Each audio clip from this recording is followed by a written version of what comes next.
Alright everyone, Cody here. Welcome back to ChickenHole Base. Ooh. Ooh. Have a look at this that I just found out on the EVA.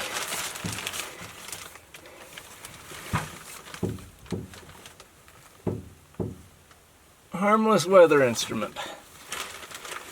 Fell out of the sky. So yeah, I'll pack this up and ship it back to him. Anyway, I'm gonna get the rest of my suit off here.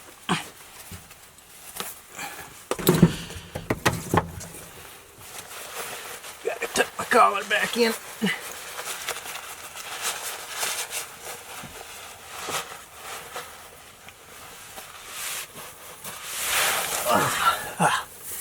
There we go. Copper's heavy, it's very hot, but also keeps my bones strong, so.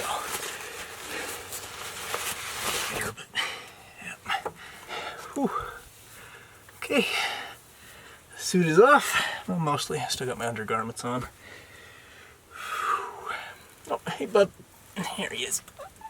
Hey, how you doing? You doing good, huh? We getting you fattened up for winter? Yeah? Yeah?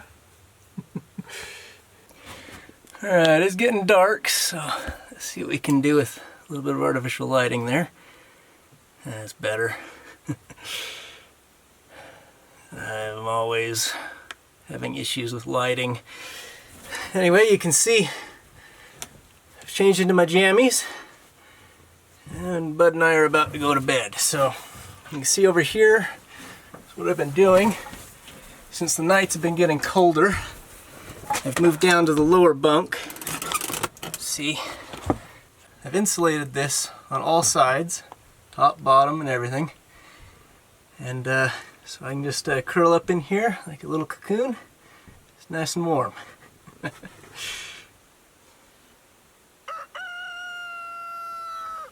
Okay. Morning.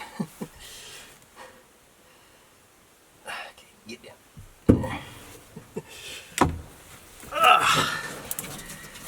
A little brighter now. Let's feed the cat.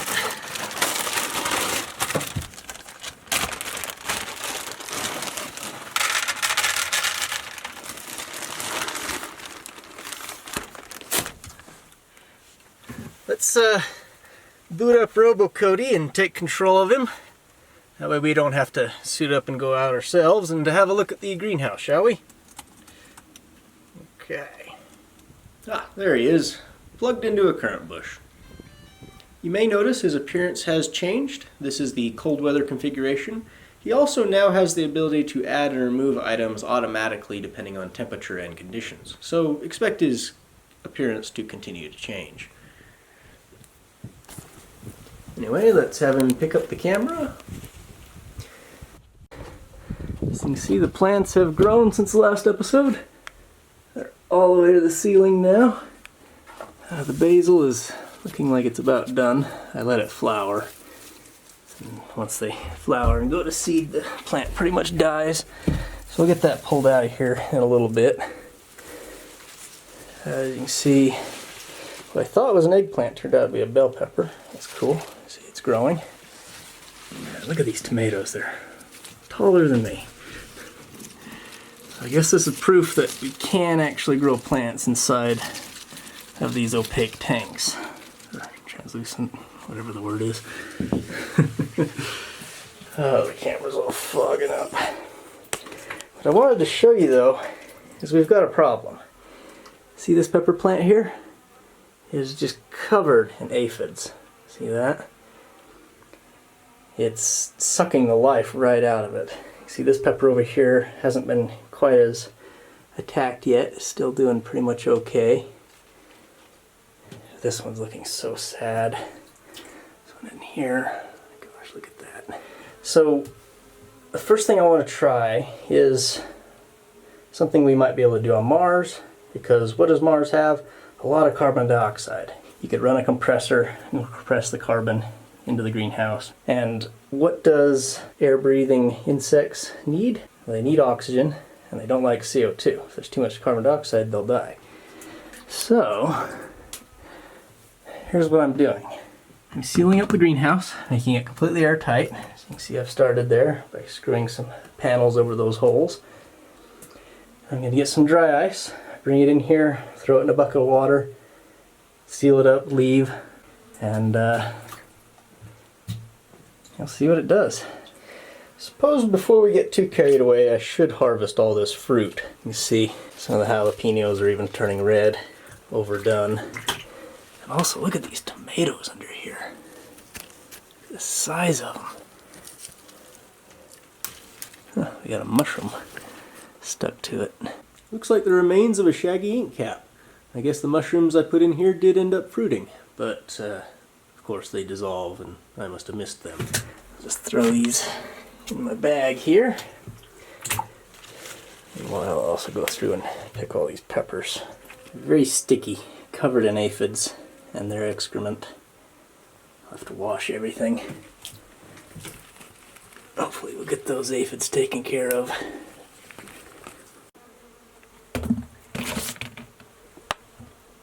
Just look at that bountiful first harvest. Now to chop it up and... oops.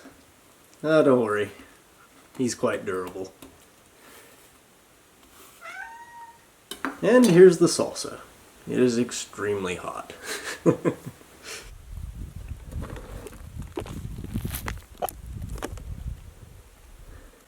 Here's a chunk of dry ice cut from the polar ice cap. Let's see what we got. 2.3 kilograms by the looks of it. Actually started with 10. Lost a lot in transport.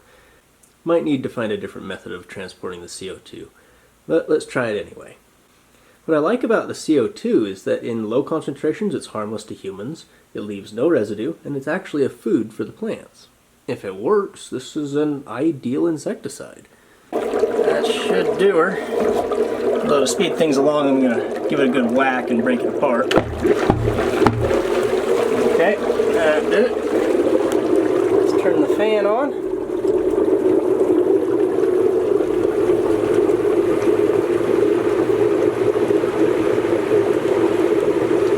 What's wrong with that?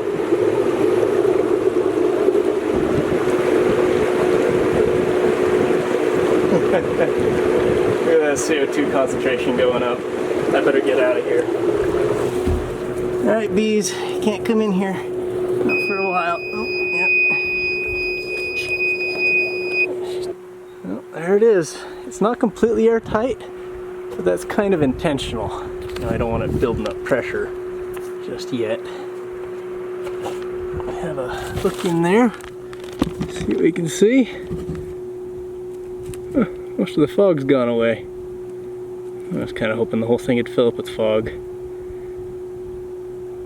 Oh well, you can still hear the CO2 bubbling away. Oh, hey, it's building up a little bit of pressure. This fly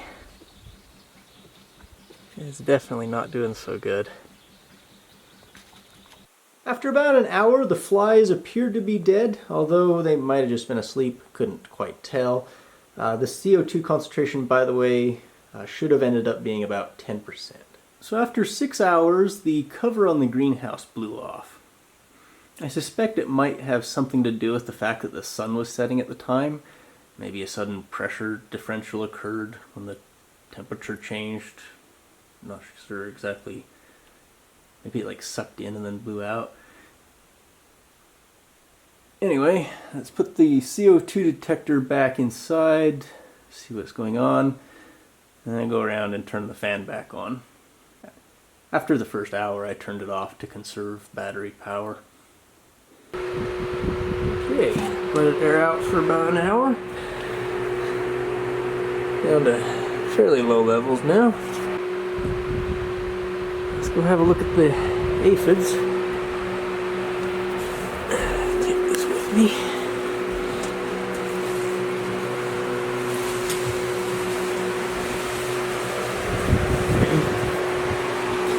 There's definitely flies buzzing around. There's one dead in the water. Let me brighten this up a little bit.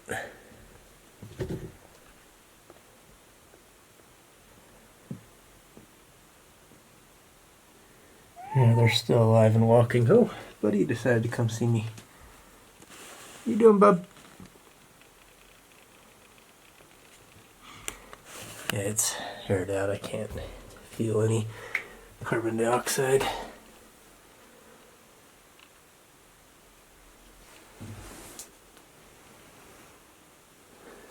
Yeah, the aphids are still alive.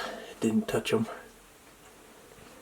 Okay, well, 10% CO2 was not enough. More CO2, more time.